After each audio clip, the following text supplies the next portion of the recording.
Bismillahirrahmanirrahim. Kansariin kennaa yookiin badhaasa Rabbinaaf kenneedha jedha dargaggoon kun. Assalaamu alaykum wa rahmatullahi wa barakatuh. Daawwattoota Gibee Miidiyaa, Rabbiin ilma namaa hundumaa akka isa gabbaruuf uume. Haa ta'u malee ilmaan namaa hedduun garuu waan uumamaniif dagatanii waan hin uumamneefitti yeroo fixu.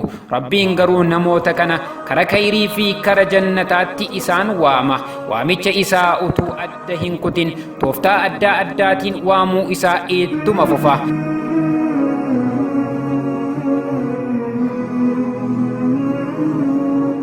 Seenaa nuti hadda ilaallus dargaggoo gocha hin dagatamne hojjetee darbe, yoomiyyuu nu keessaa hin baane fakkeenya guddaa ta'ee darbe. Seenaa isaa gabaabinaan ilaalla. Rabbiin sadarkaa isaa jannatatti ol isaaf haa fuudhu.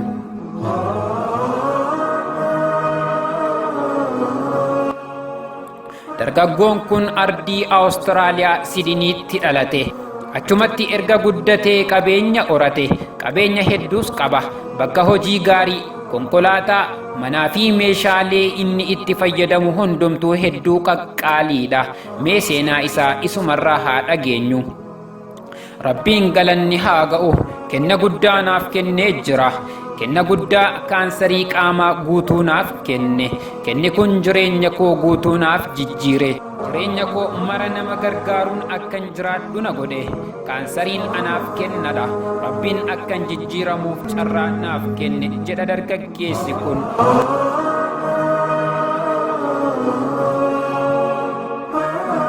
Aliin mana yaalaa deemee yommuu qoratamu kaansariin isaa sadarkaa 4ffaa akka jiru itti himan. Kana boodas ji'a 7 caalaa akka hin jiraanne hubachiisan. Subhaanallah, obboleewwan meemee hundi keenyayyuu al tokko dhaabbannee haa xiinxallu. Otoo isiniin ji'a 7 booda ni duutu isiniin jedhameeti maal gootu laata? Abdii kutattanii manatti galtumoo? Qabeenya keessanoo maal gootu? Alii Banaat akkuma oduu kana dhaga'een bakka hojii isaa gurguree jireenya duraan jiraataa ture jijjiiruuf murteesse. Meeshaa qabu hundaa ni gurgure. Namoota gargaaruufan murteesse. Uffatan uffadhullee namootaafan hin kenne.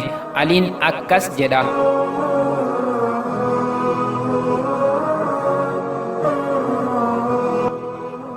Hangan addunyaarra jiraadhutti qabeenya tokko malee jiraachuun barbaada.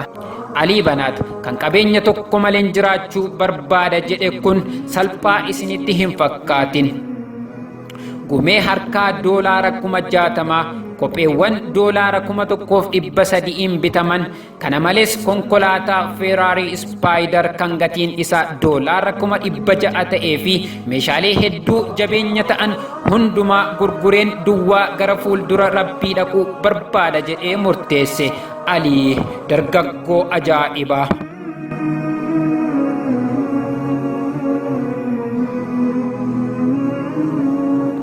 Aliin al tokko gaaffii konkolaataa kee kana yeroo argitu maaltu sitti dhaga'ama jedhamee gaafatame akkas jechuudhaan deebise. Konkolaataa akkasii oofuun tasumaa natti hin mul'atu kana booddee kana oofuun waanan barbaadu miti jedhe dargaggeessi kun. Namoonni konkolaataa qaqqaalii, manaa fi meeshaalee qarshiin hedduun itti dhangala'e fayyadamuu barbaadu. Garuu akka yeroo gabaabaa jiraatan gaafa hubatan akka isaan hin fayyanne ni baru. Aliin yeroo gabaabaa keessa kara ardii Afrikaa imaluun dhaabbata gargaarsaa Muslim Around the World Project jedhu hundeesse. Dhaabbanni kun masgiidaa fi mana barumsaa adda addaa, bishaan qulqulluu fi meeshaa nyaataa fi wantoota adda addaa harka qalleeyyii Afrikaa keessa jiraniif dhiheessa.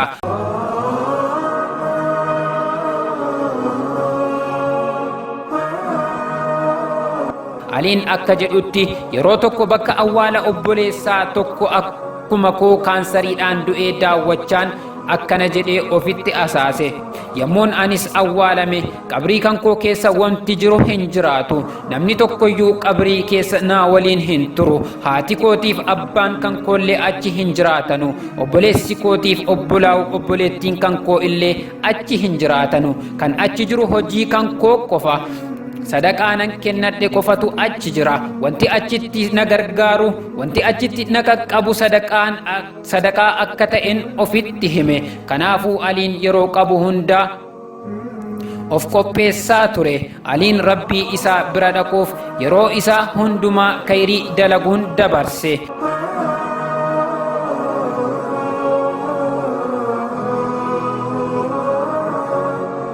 ergamaan rabbii sallallahu alayhi wasallam akkas jedhani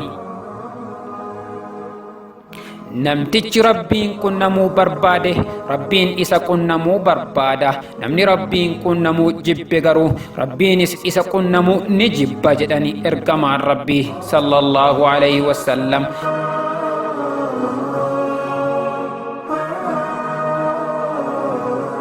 aliin kana booda akkam ta'e laata ardii afrikaatti pirojektiin inni eegale kun ni milkaa'aaf immoo kana booddee akkamitti du'e dhaamsa akkamii dhaamee du'e inshaa Allah kutaa ittaanutti walumaan ilaallaa hadhaaf asumatti haa ga'u wassalaamu alaykum wa rahmatullaahi wa barakaatuhu